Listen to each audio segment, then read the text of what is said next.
एक नदी के किनारे उसी नदी से जुड़ा एक बड़ा जलाशय था।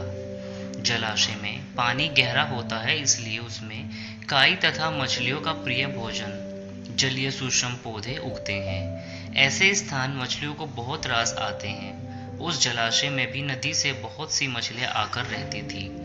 अंडे देने के लिए तो सभी मछलियां उस जलाशय में आती थी, और वह जलाशय लंबी घास और झाड़ियों के द्वारा घिरा होने के कारण आसानी से नजर नहीं आता था। उसी में 3 मछलियों का झुंड रहता था। उनके स्वभाव भिन्न थे। अन्ना संकट आने के लक्षण मिलते ही संकट टालने का उपाय करने में विश्वास रखती थी, और मृत्यु कहती थी कि संकट आने पर ही उसे बचने का प्रयत्न करो। और यदि का सोचना था कि संकट को टालने या उसे बचने की बात करना बेकार है, क्योंकि करने कराने से कुछ नहीं होता। जो किस्मत में लिखा है वो होकर रहेगा।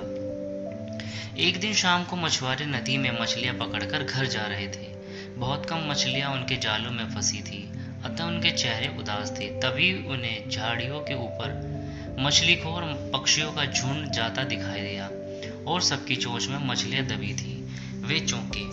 एक ने अनुमान लगाया, दोस्तों लगता है झाड़ियों के पीछे नदी से जुड़ा जलाशय है, जहां इतनी सारी मछलियां पल रही हैं। मछुआरे पुलकित होकर झाड़ियों में से होकर जलाशय के तट पर आ निकले और ललचाई नजरों से मछलियों को देखने लगे।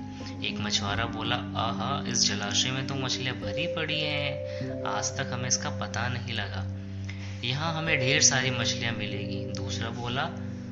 तीसरे ने कहा, आज तो शाम गिरने लगी, कल सुबह आकर ही यहाँ जाल डालेंगे। इस प्रकार मछुआरे दिन का कार्यक्रम तय करके चले गए। अब तीनों मछलियों ने मछुआरों की बात सुन ली। अन्ना मछली ने कहा, साथियों, तुमने मछुआरों की बात सुन ली।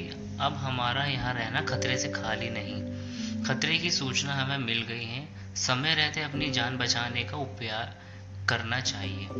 मैं तो अभी इस जलाशय को छोड़कर नहर के रास्ते नदी में जा रही हूँ। इसके बाद मछुआरे सुबह आए जाल फेंके मेरी बला से। तब तक तो मैं दूर जा चुकी होंगी।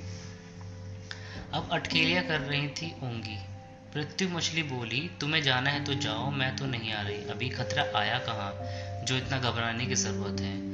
हो सकता है संकट आए ही ना। मछुआरों का यहाँ आने का कार्यक्रम रद्द हो जाए। हो सकता है रात को उन्हें जाल उतर जाए। हो सकता है उनकी बस्ती में आग लग जाए। भूचाल आकर उनके गांव को नष्ट कर सकता है। रात को मूसलाधार वर्षा आ सकती है और बाढ़ से उनका गांव बह सकता है। इसलिए उनका आना निश्चित नहीं है। जब वे आएंगे तब की तब सोचेंगे। हो सकता है मैं उनके जाल में ही ना फंसूं। यदि ने अपनी भाग्यवती बात कही।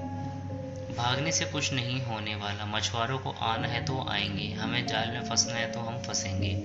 किस्मत में मरना लिखा है तो क्या किया जा सकता है। इस प्रकार अन्ना तो उसी समय वहां से चली गई। पृथ्वी और यदि जलाशय में ही रही।